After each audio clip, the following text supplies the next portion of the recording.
Hi, welcome back to the Not Yourselves workshop. Today we're going to do a shop tour.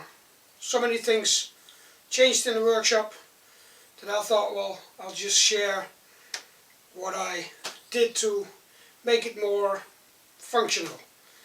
But before I show you, we'll go back in time and see what kind of a mess it was around here and what I did to sort things out.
This router cabinet thing for all my router bits, and this whole cabinet was full of stuff from my recycled box guitars, but it was just a mess. So what I did is I just made these hardboard mezzanite, I think it is, little sliding doors, so I can have all the rubbish behind it, and put the routers here, so I've got everything in one place. Just got to make the top ones, and then let's see what we can do more with it.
start in this corner.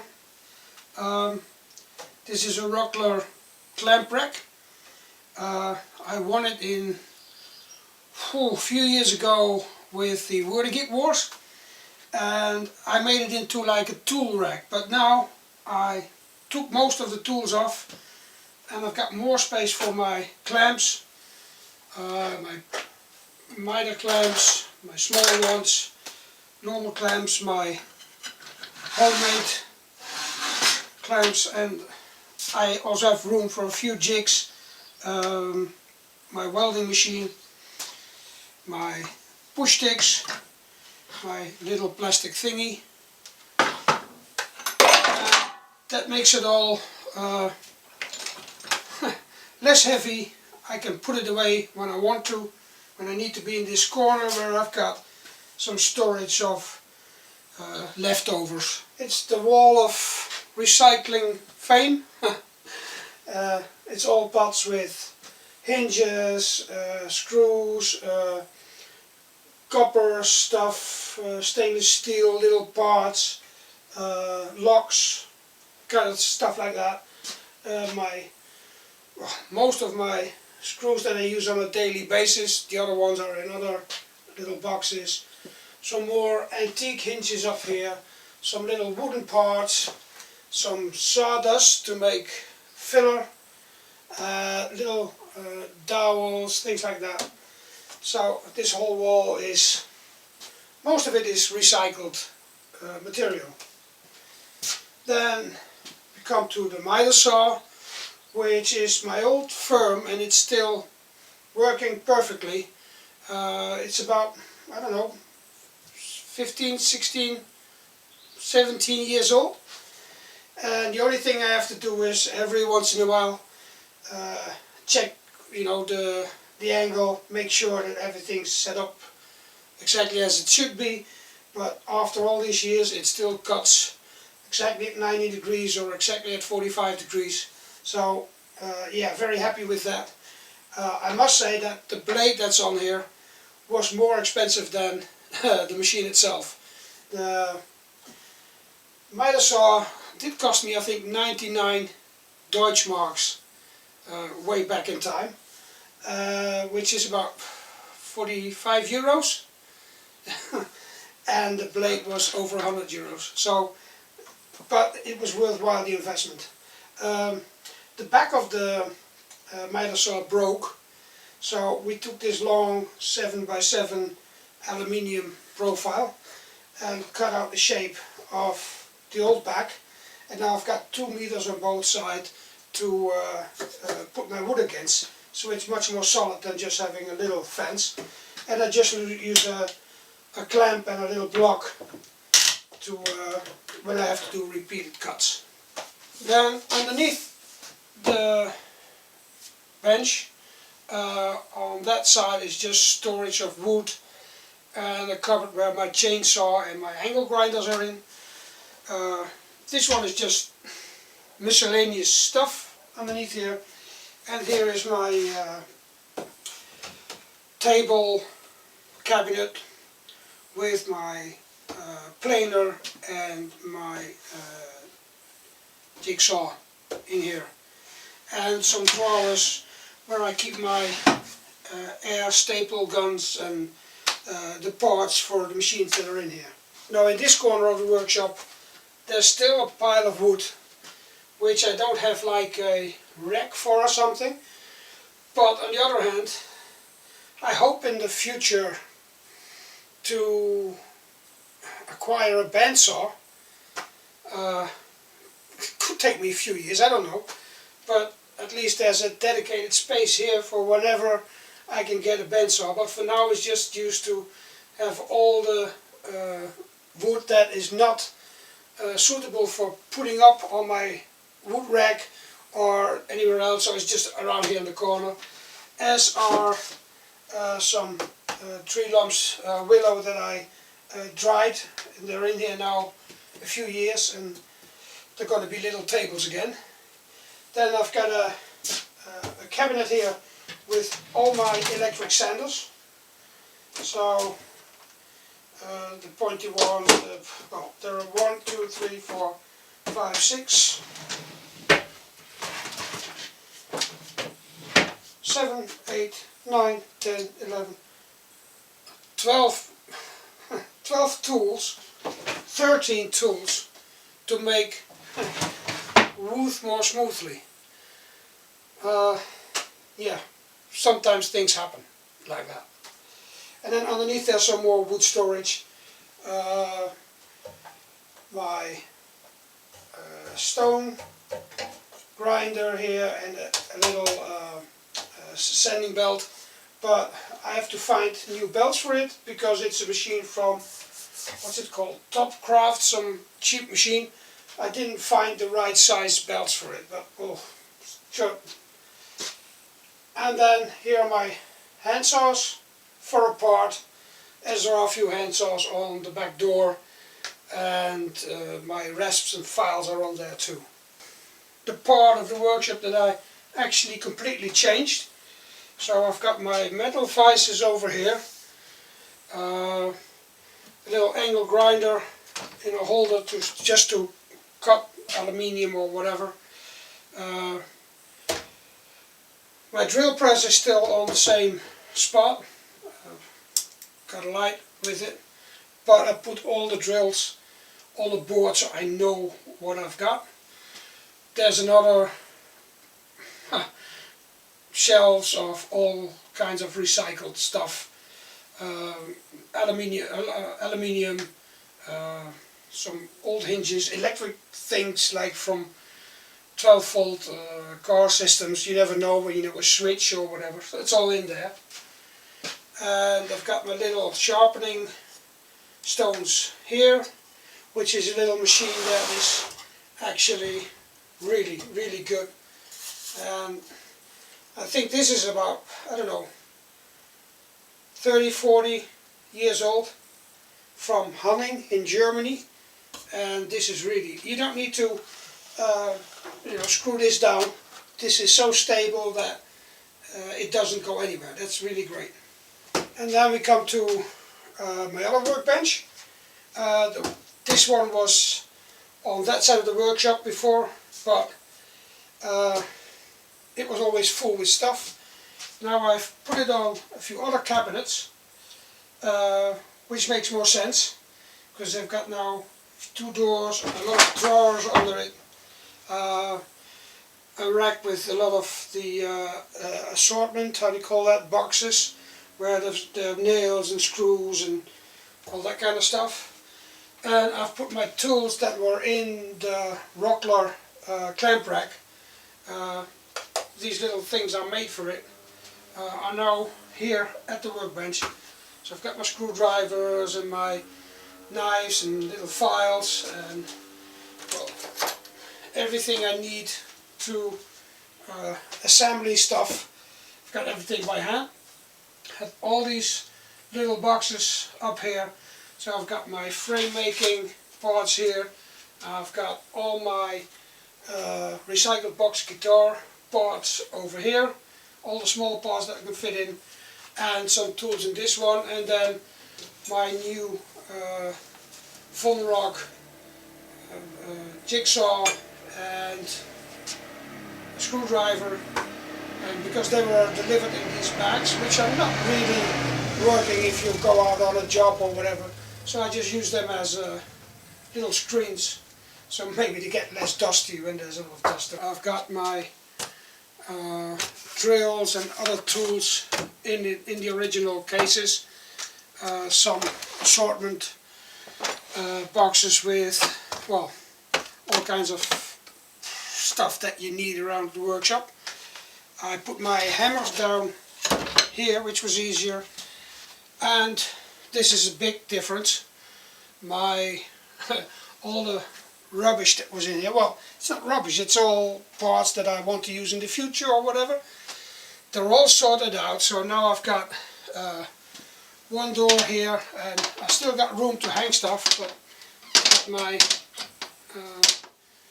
my angle measurement things and like that, and my scales, and I've made little doors in it. So these are all my recycled box guitar parts that fit in here, and that makes it much easier. All little assortment boxes, more guitar parts. So this whole area is dedicated to the recycled box guitars. And then I've got here my all my routers.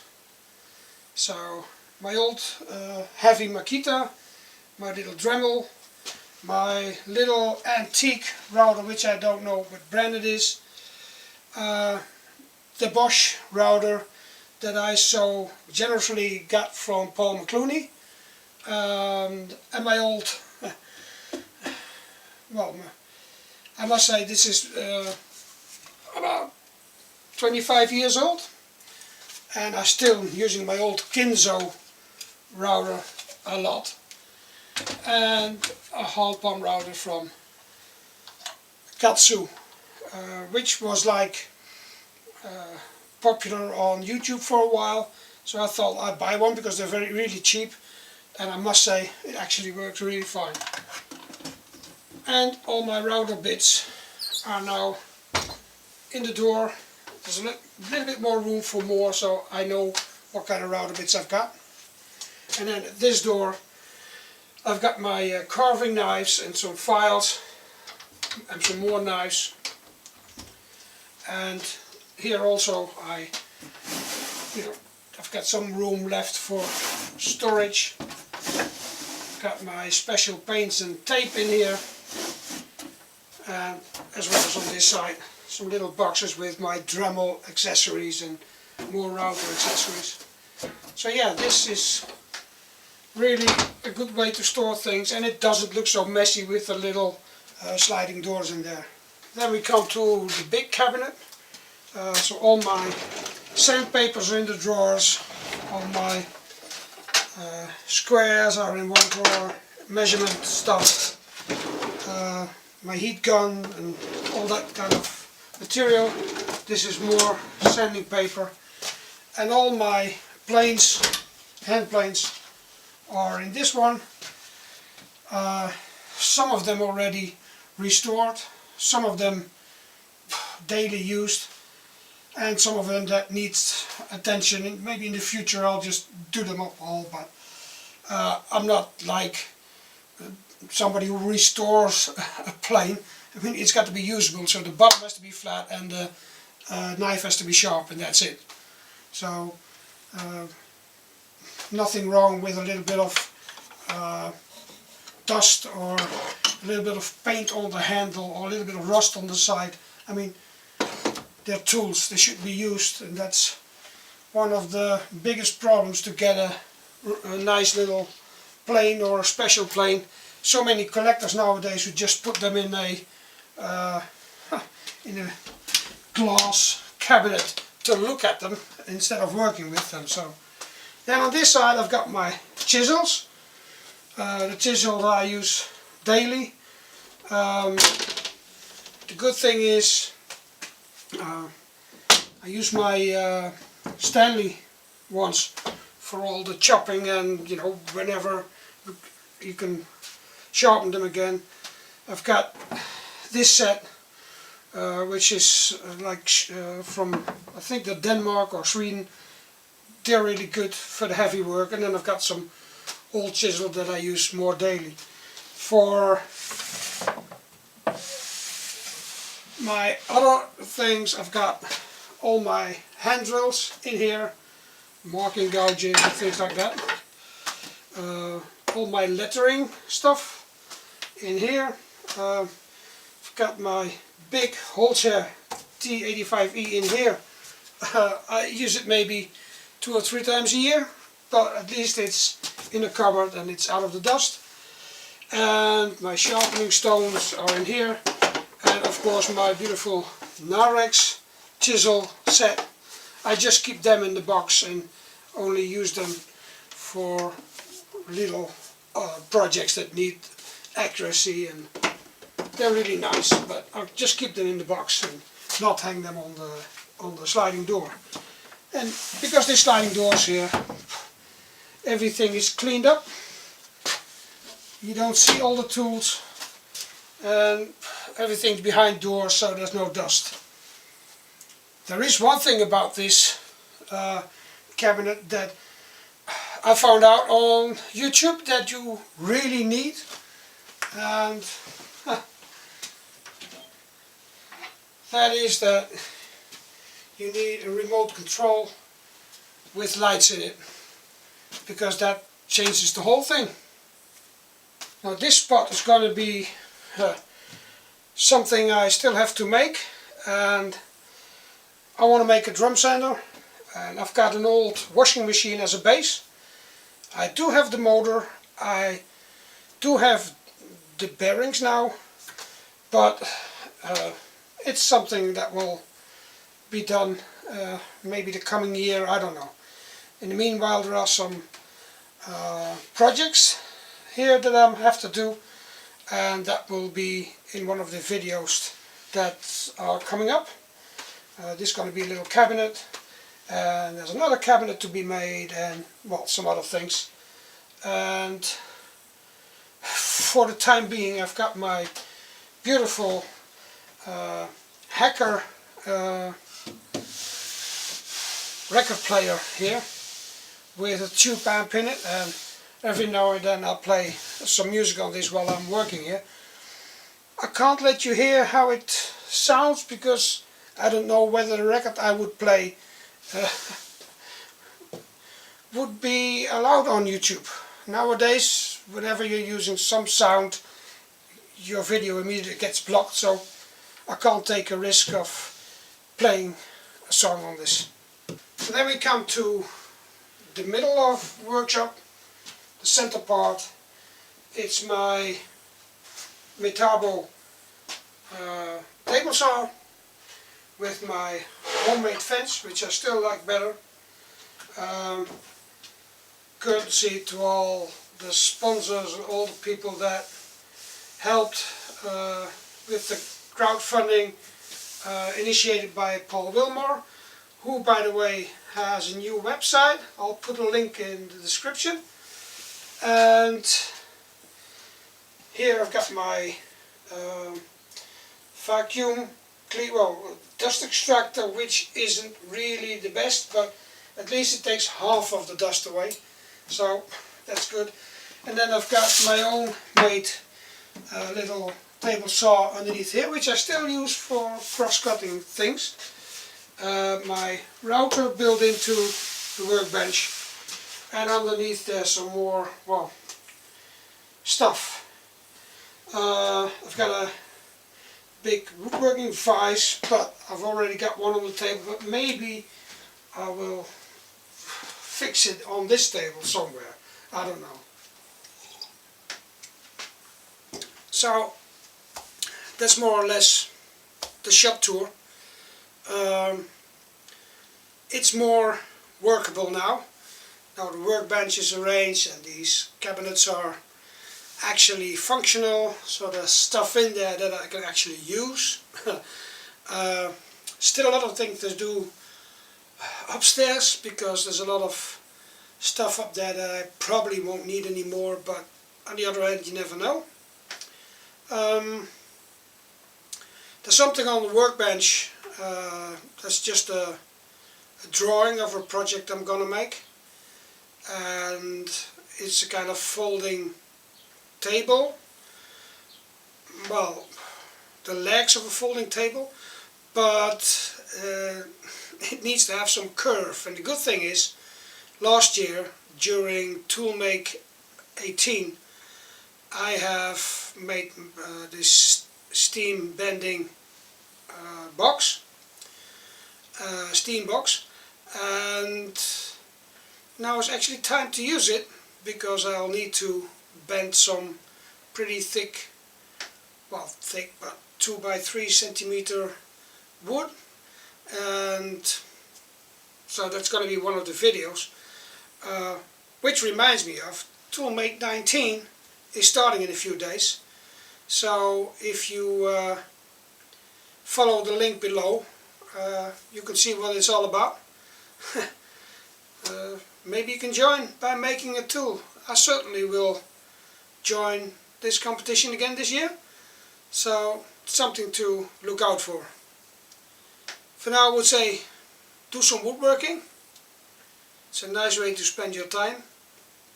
Do some recycling. It's an even better way to spend your time.